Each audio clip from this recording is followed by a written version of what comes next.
Greetings, everybody. It gives me great pleasure to introduce a new feature, a new video feature that we're going to call Kerala Spotlight. Each month, we're going to be working with Mr. P.C. Syriac, convener of the Aam Aadmi Party in Kerala. And he will talk to a member of one or other segment of the Kerala economy. This time we're going to be speaking to Mr. Joy Thomas, a rubber farmer from the Kurvalingad area, Kottayam area. Today, Shramik Vikas Sangathan, the labor wing of the Aam Aadmi Party, has great pleasure in supporting the Aam Aadmi Party's work in this area. Thank you so much for tuning in. Over to you, sir. Thank you, sir. Thank you very much. Good morning, Siri, sir. സാറിൻ്റെ സമീപകാല എഴുത്തുകളും ലേഖനങ്ങളുമൊക്കെ മലയാളികൾ വളരെ താല്പര്യത്തോടു കൂടി വായിക്കുന്ന ആളുകളാണ്. പ്രത്യേകിച്ചും rubber കർഷകർ. കോട്ടയത്തെ റബ്ബർ കർഷകരെ, കോട്ടയത്തെ എന്നല്ല കേരളത്തിലുടനീളമുള്ള റബ്ബർ കർഷകർ ഉറ്റുനോക്കുന്ന ഒരു സംസാരമായി ഇത് മാറാനുള്ള സാഹചര്യമുണ്ട് എന്ന് മനസ്സിലാക്കിക്കൊണ്ടാണ് ഞാൻ സാറിനെ സമീപിക്കുന്നത്. ഞങ്ങൾക്കറിയേണ്ടത്, സാറ് സമീപകാലത്ത് എഴുതിയിട്ടുള്ള ലേഖനങ്ങളിലെല്ലാം തന്നെ റബ്ബർ ഒരു ആദായകരമായ മാർഗമായി കേരളത്തിൽ അനുഭവപ്പെടുന്നില്ല, അതുകൊണ്ട് റബ്ബർ കൃഷിയിൽ നിന്ന് മാറേണ്ടി വന്നേക്കും എന്നുള്ള ഒരു ധ്വനിയാണ് ഞങ്ങൾക്ക് കിട്ടിയിരുന്നത്. സാറിൻ്റെ ഇപ്പോഴത്തെയും അഭിപ്രായം അതുതന്നെയാണോ എന്നറിയാനാണ് ഞാൻ എത്തിയിരിക്കുന്നത്.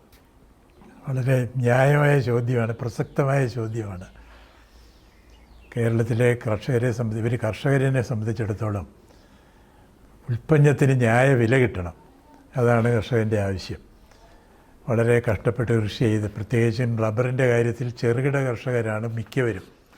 90% കേരളത്തിൻ്റെ പ്രൊഡക്ഷനും ചെറുകിട മേഖലയിൽ നിന്നാണ് വരുന്നത്. ശരാശരി തോട്ടത്തിൻ്റെ വിസ്തീർണം ഏതാണ്ട് 1/2 ഹെക്ടർ, 1 ഏക്കർ മാത്രമേ ഉള്ളൂ. അപ്പോൾ ഈ സ്ഥിതിയിൽ ന്യായവില കിട്ടാത്ത സാഹചര്യം വന്നാൽ കർഷകന് കൃഷി ഉപേക്ഷിക്കേണ്ടി വരും. വാസ്തവത്തിൽ ന്യായവില ഉറപ്പ് വരുത്താമായിരുന്നു കേന്ദ്ര സർക്കാർ അനുകൂലമായ നയങ്ങൾ രൂപീകരിച്ചിരുന്നെങ്കിൽ. റബ്ബറിൻ്റെ കാര്യത്തിൽ ഇറക്കുമതി റബ്ബർ വളരെ കൂടുതലായിരുന്നു ഈ അടുത്ത കാലത്ത്. ടയർ വ്യവസായികൾ ഇഷ്ടം പോലെ അന്താരാഷ്ട്ര വിപണിയിൽ ലോകത്തിലാകെപ്പാടെ മാന്ദ്യമായിരുന്നു. അതുകൊണ്ട് അവർക്ക് കുറഞ്ഞ വിലയ്ക്ക് റബ്ബർ കിട്ടി.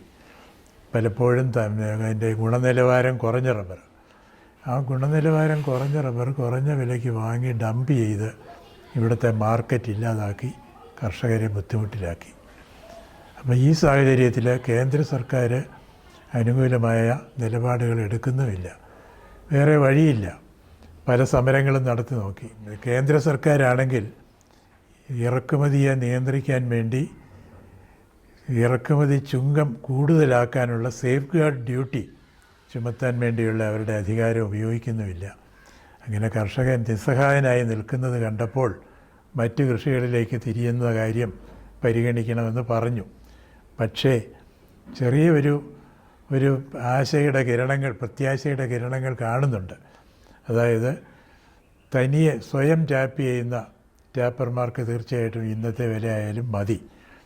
പിന്നെ ടാപ്പറുമായിട്ട്, അത് റബ്ബർ വെട്ടുന്ന തൊഴിലാളിയുമായിട്ട് ഉൽപ്പന്നം പങ്കുവയ്ക്കുന്ന ഒരു നില പല കൃഷിക്കാരും അവലംബിക്കുന്നുണ്ട്. അത് ചെയ്യുന്നതും ലാഭകരമായിട്ട് ചെയ്യാൻ പറ്റും. പിന്നെ മൂന്നാമതായിട്ട് മൂല്യവർദ്ധിത ഉൽപ്പന്ന നിർമ്മാണ മേഖലയിലേക്ക് കർഷകൻ തന്നെ കടക്കണം. ഇപ്പം കേരള സർക്കാർ വലിയ ചില ടയർ ഫാക്ടറികളും മറ്റും നിർമ്മിക്കാൻ വേണ്ടി പദ്ധതിയുണ്ട്.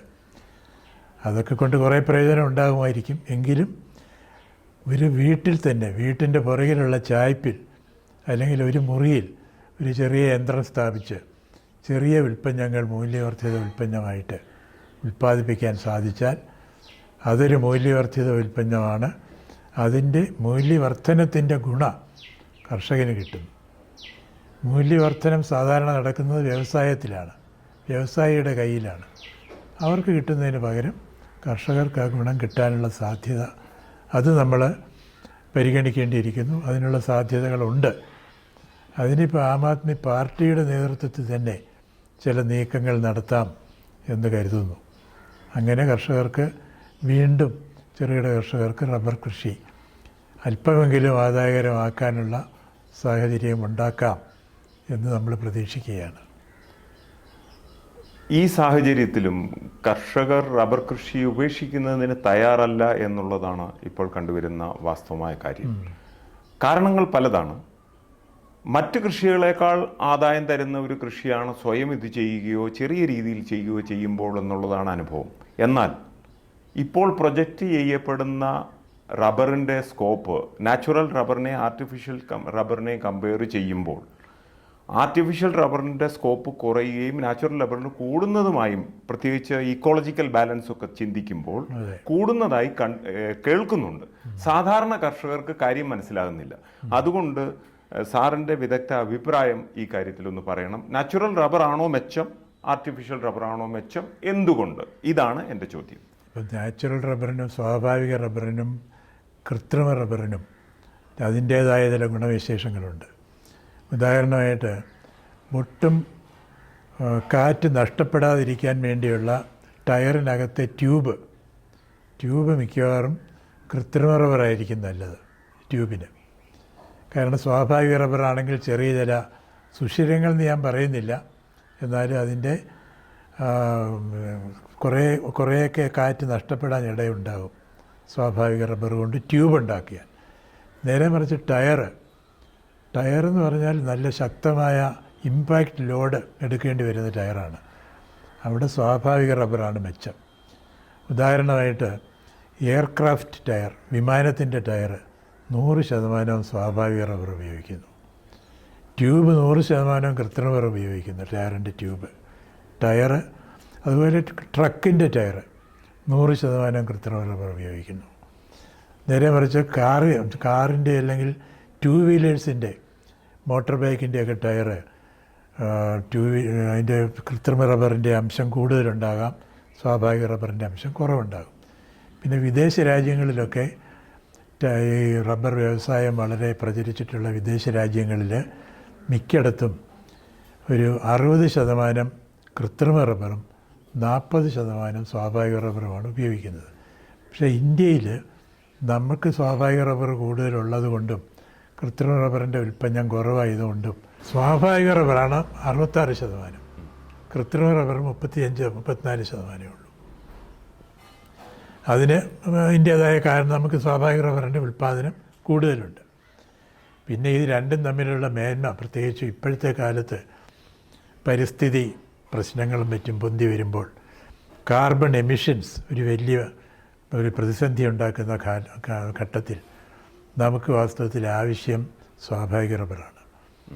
സ്വാഭാവിക റബ്ബർ 1 ടൺ സ്വാഭാവിക റബ്ബർ ഉൽപ്പാദിപ്പിക്കുമ്പോൾ ആ മരങ്ങൾ ഏതാണ്ട് 3.45 ton, 3.45 ton, 3.5 ton carbon dioxide, അതേ സമയത്ത് 2.35 ടൺസ് ഓക്സിജൻ അന്തരീക്ഷത്തിലേക്ക് വിടുകയും ചെയ്യുന്നു. അന്തരീക്ഷത്തിലുള്ള കാർബൺ ഡയോക്സൈഡിനെ നീക്കം ചെയ്യുന്നു. ഏതാണ്ട് 3.5 ടൺ കാർബൺ ഡയോക്സൈഡിനെ നീക്കം ചെയ്യുന്നു 1 ടൺ റബ്ബർ ഉണ്ടാക്കുന്നിടത്ത്. 2.5 ടൺ ഓക്സിജൻ, 2.35 ടൺ ഓക്സിജൻ കൊടുക്കുന്നു. അത് കാർബൺ സിക്വിട്രൈസേഷൻ എന്ന് പറയും. അപ്പം ഏറ്റവും കൂടുതൽ കാർബണെ ആഗിരണം ചെയ്യുന്നതും ഏറ്റവും കൂടുതൽ ഓക്സിജൻ സപ്ലൈ ചെയ്യുന്നതുമായ ഒരു ജനുസാണ് സ്വാഭാവിക റബ്ബർ മരം. അപ്പം അങ്ങനെ നോക്കിയാൽ ഇതിന് നമ്മൾ കാർബൺ ട്രേഡിംഗ് എന്നുള്ള രീതിയിൽ അന്താരാഷ്ട്ര വിപണിയിൽ നമ്മളിത് വിറ്റ് നമ്മൾ ഇത്രയും കാർബൺ ഡയോക്സൈഡിനെ നീക്കുന്നു, ഇത്രയും ഓക്സിജൻ സപ്ലൈ ചെയ്യുന്നു. ആ ഒരു കാർബൺ ട്രേഡിങ്ങിൻ്റെ ഗുണം കൂടെ കർഷകരിലേക്ക് പകർന്നു കൊടുക്കണം. അത് കൊടുക്കാനുള്ള സാധ്യതയും കൂടെ വന്നാൽ കർഷകന് ഈ കൃഷി കൂടുതൽ താല്പര്യമുണ്ടാകും. അപ്പം പരിസ്ഥിതിയെ സംബന്ധിച്ചിടത്തോളം യാതൊരു സംശയവുമില്ല, സ്വാഭാവിക റബ്ബറാണ് മെച്ചം. സ്വാഭാവിക റബ്ബറിൻ്റെ ഗുണവിശേഷങ്ങൾ ചില പോരായ്മകൾ ഉള്ളിടത്താണ് ട്യൂബിനകത്ത് കൃത്രിമ റബ്ബർ ഉപയോഗിക്കണമെന്ന് ഞാൻ പറഞ്ഞത്. അല്ലെങ്കിൽ സ്വാഭാവിക റബ്ബർ ഈസ് എക്സലൻറ്റ്. സ്വാഭാവിക റബ്ബറിന് തന്നെ ചില മാറ്റങ്ങൾ വരുത്തി പുതിയ ഗുണങ്ങൾ നൽകത്തക്ക രീതിയിലുള്ള മോഡിഫൈഡ് നാച്ചുറൽ റബ്ബർ ഇന്ന് ലോകത്തിലുണ്ടാക്കുന്നുണ്ട്. അങ്ങനെ കൃത്രിമ റബ്ബറിനെ നിശേഷം തുടച്ചു നീക്കി സ്വാഭാവിക റബ്ബർ ഉണ്ടാക്കി പരിസ്ഥിതിയെ സംരക്ഷിക്കേണ്ടത് ഏറ്റവും അത്യാവശ്യമാണ്. മറ്റൊരു കാര്യം ഞാൻ പറഞ്ഞില്ല, കൃത്രിമ റബ്ബർ ഉണ്ടാക്കണമെങ്കിൽ ഒരുപാട് വൈദ്യുതി ഉപയോഗിക്കണം, ഒരുപാട് കാർബൺ ഉപയോഗിച്ചാണ് വൈദ്യുതി ഉണ്ടാകുന്നത്. കാർബൺ എമിഷൻസ് ഒരുപാട് വരുന്നുണ്ട്. അതുപോലെ തന്നെ അതിൻ്റെ പൊല്യൂഷൻ, അതിൻ്റെ മലിന വസ്തുക്കൾ, അതിനെ പ്രോസസ്സ് ചെയ്തെടുത്ത് സംസ്കരിച്ചെടുത്ത് അതൊക്കെ വലിയ ചിലവേറിയ കാര്യങ്ങളാണ്. ഇപ്പം കൃത്രിമ റബ്ബർ വാസ്തവത്തിൽ പാടെ ഇല്ലാതാകത്തക്ക രീതിയിൽ സ്വാഭാവിക റബ്ബറിൻ്റെ മോഡിഫൈഡ് ഫോംസ് ടെക്നോളജി ഉപയോഗിച്ച് നമ്മൾ നിർമ്മിച്ചെടുത്തു കഴിഞ്ഞാൽ പരിസ്ഥിതിക്ക് വലിയ ഗുണമായിരിക്കും. സ്വാഭാവിക റബ്ബർ ഗുണകരമാണ് അന്തരീക്ഷ മലിനീകരണം കണക്കിലെടുക്കുമ്പോൾ എന്നും സാറിപ്പോൾ പറഞ്ഞു. ഞങ്ങൾക്കും അത് വ്യക്തമായി മനസ്സിലാകുന്നുണ്ട്. അതുകൊണ്ട് സ്വാഭാവിക റബ്ബറിൻ്റെ ആവശ്യകത കൂടുകയും വരും തലമുറയിൽ അല്ലെങ്കിൽ വരും കാലങ്ങളിൽ സ്വാഭാവിക റബ്ബർ കൂടുതൽ ഡിമാൻഡ് ഉള്ളതായി തീരുകയും ചെയ്യുന്നു എന്നാണ് സാർ പറയുന്നത് ഞങ്ങൾ മനസ്സിലാക്കുന്നത്. അതായത് റബ്ബർ കൃഷി നിർബന്ധമായും ചെയ്യാനുള്ള ഒരു സാഹചര്യമുള്ള, അല്ലെങ്കിൽ അത് ചെയ്യാതെ ഉപേക്ഷിക്കാൻ തയ്യാറല്ലാത്ത കർഷകരെ സംബന്ധിച്ചിടത്തോളം ഭാവി അത്ര മോശമല്ല. ഭാവി ആകാതിരിക്കണമെന്നുണ്ടെങ്കിൽ മൂല്യവർദ്ധിത ഉൽപ്പന്നത്തിലേക്ക് പ്രവേശിക്കണം. മൂല്യവർദ്ധിത ഉൽപ്പന്നം നിർമ്മിക്കണം. മൂല്യവർദ്ധിത ഉൽപ്പന്നം എന്ന് പറഞ്ഞാൽ ഉടനെ ടയറല്ല. ടയർ എന്ന് പറഞ്ഞാൽ 1000 കോടിയുടെ ഇൻവെസ്റ്റ്മെൻറ്റും ഭയങ്കരമായ മത്സരവും ഇന്ന് ആ മേഖലയിൽ നേരത്തെ തന്നെ പിടിമുറുക്കിയിട്ടുള്ള ടയർ കമ്പനി ഭീമന്മാരുണ്ട്. അവരോട് മത്സരിക്കാൻ പറ്റില്ല. പുതുതായിട്ട് വരുന്ന കമ്പനിക്ക് തീർച്ചയായിട്ടും ചിലവ് കൂടുതൽ കാണും. അതുകൊണ്ട് ഈ മത്സരം അധികം ഇല്ലാതെ ചെറിയ മേഖലകളിൽ പിടിച്ചു നിന്ന് നല്ല കുറഞ്ഞ ചിലവിൽ കൂടുതൽ ഉൽപ്പാദനക്ഷമതയോടുകൂടി ഗുണനിലവാരമുള്ള ചെറിയ ചെറിയ ഉൽപ്പന്നങ്ങൾ അത് നിർമ്മിക്കാവുന്ന ഫാക്ടറികൾ നമ്മൾ ഉണ്ടാക്കണം. വാസ്തവത്തിൽ റബ്ബർ കൊണ്ട് ഒരു 50,000 ഉൽപ്പന്നങ്ങൾ റബ്ബർ കൊണ്ടുണ്ടാക്കാം. പക്ഷേ അതെല്ലാം അതിനുള്ള ടെക്നോളജി വേണം, അതിൻ്റെ മാനേജ്മെൻറ്റ് വേണം. സമർത്ഥമായ രീതിയിൽ ഉൽപ്പന്നം ചെറിയ ചെറിയ സ്ഥലങ്ങളിലായിട്ട് ചെയ്യിപ്പിച്ചെടുത്ത് വിപണനം ഒന്നിച്ച് നടത്തണം. വിപണനം ചെറിയ കാലിനെ കൊണ്ട് ചെയ്യാൻ പറ്റില്ല. അപ്പം ഇതിനൊക്കെയുള്ള സംവിധാനങ്ങൾ പൊന്തി വന്നാൽ, അത് രൂപപ്പെട്ടു വന്നാൽ തീർച്ചയായിട്ടും വിജയകരമായിട്ട് നടത്താൻ സാധിക്കും. സ്വാഭാവിക റബ്ബറിൻ്റെ സാധ്യത മാത്രമല്ല, 50,000-ഓളം അധികം പ്രോഡക്ട്സ് റബ്ബറിൽ നിന്നുണ്ടാക്കാം. അത് മനുഷ്യർക്ക് ഉപകാരപ്രദമായ രീതിയിൽ എത്തും എന്നറിയുന്നത് വളരെ ഉത്തേജനകരമായ ഒരു കാര്യമാണ്. അതുകൊണ്ട് സർക്കാരുകൾക്കും റബ്ബർ ബോർഡിനും അതുപോലെയുള്ള നയങ്ങൾ സ്വീകരിച്ചുകൊണ്ട് റബ്ബർ ഉൽപ്പാദനം പ്രോത്സാഹിപ്പിക്കരുതോ എന്നുള്ളതാണ് എൻ്റെ ചോദ്യം. പ്രോത്സാഹിപ്പിക്കേണ്ടതാണ്. വസ്തുതയിൽ നിർഭാഗ്യവശാൽ ഇന്ന് കേരളത്തിലെ കർഷകർക്ക് ചിറ്റമ്മ നയമാണ് കേന്ദ്ര സർക്കാരിൽ നിന്നും കിട്ടിക്കൊണ്ടിരിക്കുന്നത്. റബ്ബർ ബോർഡ് എന്ന് പറയുന്ന കേന്ദ്ര സർക്കാരിൻ്റെ ഒരു ഉപകരണമാണ്. റബ്ബർ ബോർഡിനെ അധികം വിമർശിച്ചിട്ട് കാര്യമില്ല. അവർ നിസ്സഹായരാണ്. കേന്ദ്ര സർക്കാർ കൊടുക്കുന്ന കാര്യം മാത്രമേ അവർക്ക് ചെയ്യാൻ പറ്റുള്ളൂ. കേന്ദ്ര സർക്കാർ എന്തോ റബ്ബറിനോട് ചിറ്റമ്മ നയം പുലർത്തുന്നു. ആ നയം മാറിയാൽ റബ്ബർ ബോർഡിന് നമുക്ക് സഹായം നൽകാൻ പറ്റും. ഇപ്പം റബ്ബർ ബോർഡിൻ്റെ സഹായധനങ്ങൾ മിക്കവാറും കൊടുക്കുന്നത് വടക്ക് കിഴക്കൻ ഇന്ത്യയിലുള്ള അവിടെ ഗിരിവർഗ്ഗക്കാർ പാവപ്പെട്ട മനുഷ്യരാണ്. അവർക്ക് ഈ റബ്ബർ കൊണ്ട് എന്തെങ്കിലും ഗുണം കിട്ടിയാൽ കിട്ടണം. അവരെ സംബന്ധിച്ചിടത്തോളം കൃഷി ജൂം കൾട്ടിവേഷൻ എന്ന് പറയും. ഒരു കൊല്ലം കൃഷി നടത്തും, അടുത്ത കൊല്ലം എല്ലാം വെട്ടി തീയിടും, വേറൊരു സ്ഥലത്തോട്ട് പോകും, പിന്നെ അവിടെ കൃഷി ചെയ്യും. ഇങ്ങനെ പരിസ്ഥിതി നശിപ്പിക്കുന്നു. മണ്ണൊലിപ്പ്, വെട്ടി തീയിട്ട് കഴിഞ്ഞ സ്ഥലത്ത് മഴ വരുമ്പോൾ മണ്ണൊലിപ്പുമാകുന്നു. അപ്പം ഈ ഒരു പ്രയാസത്തിൽ നിന്ന് മാറി സ്ഥിരമായ കൃഷിക്ക് അവരെ പ്രേരിപ്പിക്കാൻ വേണ്ടിയാണ് പണ്ട് ഞാനും റബ്ബർ ബോർഡിൽ ഉണ്ടായിരുന്നപ്പോഴും നോർത്ത് ഈസ്റ്റിലേക്ക് നീങ്ങി. നോർത്ത് ഈസ്റ്റിൽ ഇന്ത്യയുടെ വടക്ക് കിഴക്കൻ പ്രദേശത്ത് ആസാമിലും മേഘാലയയിലും ത്രിപുരയിലുമെല്ലാം അവിടെ റബ്ബർ പ്രചരിപ്പിക്കാൻ ഞാനുൾപ്പെടെ ഞങ്ങളെല്ലാവരും പാടുപെട്ടിട്ടുണ്ട്. അത് ആ ട്രൈബൽസിനെ, അവിടുത്തെ ഗിരിവർഗ്ഗക്കാരെ ഭൂമിയിൽ സ്ഥിരമായി നിർത്താനും അവർക്ക് ആദായകരമായ ഒരു കൃഷി രീതി പറഞ്ഞു കൊടുക്കാനും ഒക്കെ ആയിട്ടാണ്. പക്ഷേ ഇപ്പം നിർഭാഗ്യവശാൽ കേന്ദ്ര സർക്കാരിൻ്റെ ശ്രദ്ധ മുഴുവൻ അങ്ങോട്ടായി. നമ്മുടെ കാര്യം, നമ്മുടെ കൃഷിക്കാരുടെ കരച്ചിൽ വനരോധനമായി തീർന്നിരിക്കുന്നു. ക്വാളിറ്റിയെക്കുറിച്ച് പറഞ്ഞാൽ, അതെ, കേരളത്തിൽ ഉണ്ടാകുന്ന സ്വാഭാവിക റബ്ബറിൻ്റെ ക്വാളിറ്റി നോർത്ത് ഈസ്റ്റിൽ നിന്ന് പ്രതീക്ഷിക്കാനാവുമോ? ക്വാളിറ്റി ശരിക്കും ചെയ്താൽ റബ്ബർ ഉണ്ടാകും. പക്ഷേ പ്രൊഡക്ടിവിറ്റി അവിടെ കുറവാണ്. അവിടുത്തെ ഉൽപ്പാദനക്ഷമത മോശമാണ്. ക്വാളിറ്റി നന്നായി റബ്ബറിൻ്റെ മരത്തിൽ നിന്നും കിട്ടുന്ന പാല് ശുദ്ധമായ പാലാണ്, ക്വാളിറ്റിയിലൊന്നും കുഴപ്പമില്ല. അത് നമ്മൾ സംസ്കരിച്ചെടുക്കുന്ന ആ പ്രക്രിയയിൽ ശ്രദ്ധക്കുറവുണ്ടായാൽ, ഗമനക്കുറവുണ്ടായാൽ ക്വാളിറ്റി മോശമാകും.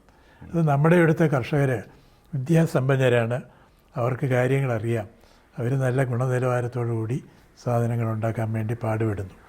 നോർത്ത് ഈസ്റ്റിലുള്ളവരുടെ അവർക്കും നമ്മുടെ ആൾക്കാർ തന്നെ പോയി പരിശീലനം കൊടുക്കുന്നു.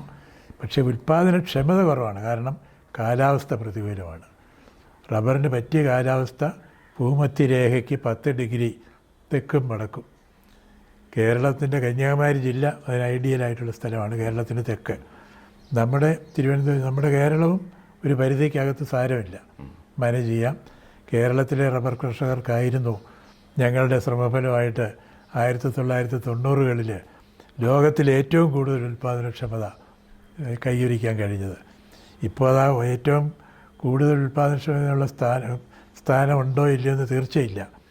എങ്കിലും നമ്മുടെ ഉൽപ്പാദനക്ഷമത ഇപ്പോഴും വളരെ മികച്ച രീതിയിൽ നിലനിൽക്കുന്നു. പിന്നെ ഉൽപ്പാദനം വിലയില്ലാത്തത് കൊണ്ട് ടാപ്പ് ചെയ്യുന്നില്ല, അങ്ങനെ നമ്മുടെ പൊട്ടൻഷ്യൽ മുഴുവൻ എടുക്കാൻ കഴിയുന്നില്ല. 10 ലക്ഷം ടൺ റബ്ബർ ഉൽപ്പാദിപ്പിക്കേണ്ടടുത്ത് 7 ലക്ഷം മാത്രം ഉൽപ്പാദിപ്പിച്ച് കഴിയുന്നു. കാരണം കൃഷിക്കാരന് പ്രചോദനം നൽകാൻ വേണ്ടി, പ്രോത്സാഹനം നൽകാൻ വേണ്ടി ആദായകരമായ വിലയില്ല. ഉൽപ്പാദനക്ഷമതയോടൊപ്പം തന്നെ നമ്മളുടെ കർഷകർ സ്വയം പ്രോഡക്റ്റുകൾ ഉൽപ്പാദിപ്പിക്കാൻ തുടങ്ങുന്ന ഒരു കാലം വരുമ്പോൾ മൾട്ടിനാഷണൽ കമ്പനികളുടെ കോമ്പറ്റീഷനെ നമുക്ക് തടഞ്ഞു നിർത്താനാവുമോ? അതാണ് ഞാൻ പറഞ്ഞത്, നമ്മുടെ മാർക്കറ്റിംഗ് മേഖലയിൽ നമുക്കൊരു ചെറുകിട കർഷകനെ ഏൽപ്പിക്കാൻ പറ്റില്ല. മാർക്കറ്റിങ്ങിന് കർഷകരുടെ സ്വന്തമായ സംവിധാനം വേണം. പണ്ട് ഞാൻ റബ്ബർ ബോർഡിലുണ്ടായിരുന്ന സമയത്ത് റബ്ബർ ഉൽപ്പാദക സംഘം, റബ്ബർ പ്രൊഡ്യൂസേഴ്സ് സൊസൈറ്റി RPS എന്ന പേരിൽ ഏകദേശം 1500ഓളം സംഘങ്ങൾ നമ്മുടെ ഗ്രാമതലത്തിൽ സംഘടിപ്പിച്ചത് ഓർക്കുന്നു. കർഷകരുടെ സഹകരണത്തോടുകൂടി റബ്ബർ ബോർഡിലെ ഉദ്യോഗസ്ഥന്മാരുടെ, അതുപോലെ തന്നെ കുറേ അധികം കർഷക നേതാക്കന്മാരുടെയും സഹകരണ മേഖലയിലുള്ള ചില പൊതുപ്രവർത്തകരുടെയും എല്ലാവരുടെയും സഹകരണത്തോടുകൂടി ഞങ്ങളുണ്ടാക്കിയത്. അപ്പോൾ ഇത്തരത്തിലുള്ള ഉൽപ്പാദക സംഘങ്ങൾ, അവരുടെ തലപ്പത്തൊരു വലിയൊരു കമ്പനി, ഒരു മാർക്കറ്റിംഗ് കമ്പനി, ആ സ്വപ്നം സഫലീകൃതമായാൽ ഏത് മൾട്ടിനാഷണൽ കമ്പനിയോടും നമുക്ക് മത്സരിക്കാം. ഉദാഹരണമായിട്ട് നമ്മുടെ പാൽ മേഖലയിൽ അമുൽ, ഗുജറാത്തിലെ ഡോക്ടർ കുര്യനും മറ്റും ഡെവലപ്പ് ചെയ്ത അമുൽ പദ്ധതിയുണ്ട്. അവരൊന്നാം തരമായിട്ട് മാർക്കറ്റിംഗ് നടത്തുന്നുണ്ട്. ഏത് മൾട്ടിനാഷണൽ കമ്പനിയേക്കാളും നല്ല രീതിയിൽ പാലും പാൽ ഉൽപ്പന്നങ്ങളും വിപണനം ചെയ്യാൻ ആ സഹകരണ പ്രസ്ഥാനത്തിന് കഴിയുന്നുണ്ട്. അപ്പം നമ്മുടെ RPSകളുടെ എല്ലാം മുകളിൽ ഒരു നല്ല റബ്ബർ ഉൽപ്പാദക സംഘങ്ങളുടെ മുകളിൽ ഒരു ഏപ്പെക്സ് ആയിട്ടൊരു കമ്പനി, അത് സഹകരണ പ്രസ്ഥാനം വേണ്ട ഒരു കമ്പനിയായിട്ട് തന്നെ വന്നു കഴിഞ്ഞാൽ ഊർജ്ജസ്വലമായിട്ട് ഡൈനമിക്കായിട്ട് തീരുമാനങ്ങൾ എടുക്കാനും വിപണനത്തിൽ പാളിച്ചകൾ ഒഴിവാക്കാനും ഒക്കെ കഴിയും. തീർച്ചയായിട്ടും അത് കഴിയും. സേഫ് ഗാർഡ് ഡ്യൂട്ടിയെക്കുറിച്ച് സാർ പറഞ്ഞു. ഗവൺമെൻറ് വീണ്ടും അത് ആലോചിക്കേണ്ടതാണ് എന്നാണോ സാറിൻ്റെ അഭിപ്രായം? ഇറക്കുമതി കൂടുതൽ വന്ന് ആ ഇറക്കുമതിയുടെ ഫലമായിട്ട് നമ്മുടെ ഇവിടുത്തെ പ്രൊഡക്ഷൻ കുറയുന്ന സാഹചര്യം ഉണ്ടായാൽ സേഫ് ഗാർഡ് ഡ്യൂട്ടി വേണം. ഇന്നിപ്പം ഇന്ത്യയിൽ കൃത്രിമ റബ്ബർ ഉൽപ്പാദകർക്ക് സേഫ് ഗാർഡ് ഡ്യൂട്ടി കൊടുത്തു. കാരണം അവർ പറഞ്ഞു, വിദേശത്ത് നിന്ന് കൃത്രിമ റബ്ബർ ഇറക്കുമതി ചെയ്യുന്നു, അതിൻ്റെ ഫലമായിട്ട് ഞങ്ങളുടെ കൃത്രിമ റബ്ബർ പ്രൊഡക്ഷൻ കുറയുന്നു. റിലയൻസും മറ്റുമാണ് പ്രധാന ഉൽപ്പാദകർ. അവർക്ക് സേഫ് ഗാർഡ് ഡ്യൂട്ടി കൊടുത്തു. ടയർ കമ്പനിക്കാർക്ക് അവർ പറഞ്ഞു, ചൈനയിൽ നിന്നുമുള്ള ടയർ ഇറക്കുമതി ഞങ്ങളെ ബാധിക്കുന്നു, ഞങ്ങളുടെ പ്രൊഡക്ഷൻ കുറയുന്നു, ഞങ്ങൾക്ക് സേഫ് ഗാർഡ് ഡ്യൂട്ടി തരണം, ചൈനയിൽ നിന്നുള്ള ടയർ ഇറക്കുമതിക്ക് കൂടുതൽ ഡ്യൂട്ടി വേണം. അതും കേന്ദ്ര സർക്കാർ കൊടുത്തു. പക്ഷേ സ്വാഭാവിക റബ്ബർ ഉൽപ്പാദിപ്പിക്കുന്ന ചെറുകിട കർഷകൻ്റെ കരച്ചിൽ മാത്രം കേൾക്കാൻ തയ്യാറാകുന്നില്ല, നിർഭാഗ്യവശാൽ. അതുകൊണ്ടാണ് മാറണമെന്നൊക്കെ പറയേണ്ടി വന്നത്. അത് കുറേ പേര് മാറട്ടെ, മാറിയാലേ ഒരു മത്സരം അവർക്കും വരികയുള്ളൂ. ഇത് റബ്ബർ നഷ്ടപ്പെടുന്നു എന്ന് കണ്ടാൽ ഒരുപക്ഷെ അവർ നയമാറ്റത്തിന് പ്രേരിതരായേക്കാം. നമ്മളല്ലെങ്കിൽ അവശേഷിക്കുന്നവർ, മാറാൻ നിവൃത്തിയില്ലാത്തവർ മൂല്യവർദ്ധിത ഉൽപ്പന്നത്തിലേക്ക് പോകട്ടെ. അല്ലെങ്കിൽ അതിനോട് വൈകാരികമായ ബന്ധമുള്ളവർ, ഇപ്പം ഞങ്ങളെല്ലാം കൊച്ചുനാളിൽ ഒരു വല്യപ്പൻ അദ്ദേഹത്തിൻ്റെ മടിയിലിരുന്ന് റബ്ബർ കർഷകൻ്റെ കയറ്റത്തിൻ്റെയും ഇറക്കത്തിൻ്റെയൊക്കെ കഥകൾ കേട്ടിട്ടുള്ള ആളുകളാണ് എന്നെപ്പോലെയുള്ളവർ. അതുകൊണ്ട് പലർക്കും നമുക്കെല്ലാം വൈകാരികമായ ഒരു ബന്ധമുണ്ട്. അങ്ങനെ ബന്ധമുള്ളവർക്ക് ഉപേക്ഷിക്കാൻ പറ്റില്ല, തുടരും. അവർക്ക് പക്ഷേ നഷ്ടം വരാതിരിക്കാനുള്ള വഴികളാണ് നമ്മളിപ്പോൾ ചർച്ച ചെയ്തത്. സംസ്ഥാന സർക്കാരാണെങ്കിലും കേന്ദ്ര സർക്കാരാണെങ്കിലും സ്വീകരിക്കുന്ന നയങ്ങൾ അതെ, സാധാരണ ജനങ്ങൾക്ക് പൊതുവെയുള്ള ജനസമൂഹത്തിന് പ്രയോജനപ്പെടുന്നതാകണം എന്നായിരിക്കണം സാർ ഉദ്ദേശിക്കുന്നത്. അതെ, തീർച്ചയായിട്ടും. ഓരോ മേഖലയിലുമുള്ള പ്രശ്നങ്ങൾ അനലൈസ് ചെയ്ത് ന്യായമായ തീരുമാനങ്ങൾ എടുക്കാൻ, സുതാര്യമായ രീതിയിൽ തീരുമാനങ്ങൾ എടുക്കാൻ തയ്യാറാകണം. അങ്ങനെ വന്നാൽ കൃഷി രക്ഷപ്പെടും, കർഷകന് രക്ഷപ്പെടും, നാടും രക്ഷപ്പെടും. റബ്ബർ ബോർഡിൻ്റെ ചെയർമാനായിരിക്കെ റബ്ബർ കർഷകർക്ക് വളരെ ആശ്വാസകരമായി സാറിൻ്റെ പ്രവർത്തനങ്ങൾ അനുഭവപ്പെട്ടിട്ടുണ്ടെന്നുള്ളത് ഞങ്ങൾ കർഷകർക്ക് എല്ലാവർക്കും അറിയാവുന്ന കാര്യമാണ്. അതുപോലെ തന്നെ പൊതുപ്രവർത്തനത്തിലിറങ്ങുന്ന സാറിൻ്റെ പ്രവർത്തനം കൊണ്ട് പൊതുസമൂഹത്തിന് മൊത്തം തന്നെ, റബ്ബർ കർഷകർക്ക് മാത്രമല്ല, കേരള ജനതയ്ക്കും നമ്മുടെ രാജ്യത്തെ ജനതയ്ക്കും പ്രയോജനമുണ്ടാകട്ടെ എന്ന് ആശംസിക്കുന്നു. Thank you so much. നന്ദി, നമസ്കാരം. നന്ദി.